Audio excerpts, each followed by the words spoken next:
The Bad Husband, George IV. A face is completed by fashion. He was a prince who was more serious about style than anyone else.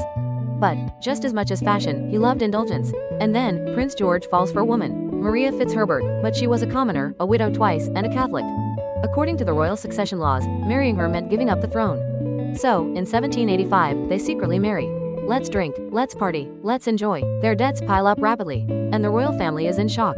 Unable to tolerate it anymore, King George III arranges a political marriage with Princess Caroline. Only 3 nights, George says, "She's not my type." After they have a daughter, George writes in his will, 1 shilling for Caroline, all my wealth for Maria. Once a handsome prince, as he grew older, he fell into overeating and drinking, and by 1797, his weight had ballooned to 111 kilograms. He became the laughingstock of the public. In 1811, King George III loses his mind, and George becomes the regent king. And thus, the Regency era begins. In 1820, he finally ascends to the throne. But the first thing he does is, "Caroline, you'll never be queen." On the day of the coronation, Caroline arrives at Westminster Abbey to crown herself as queen. But the doors are firmly shut. It was an order from George IV. And that same year, Caroline passes away quietly. Her last wish, "Bury me next to my daughter."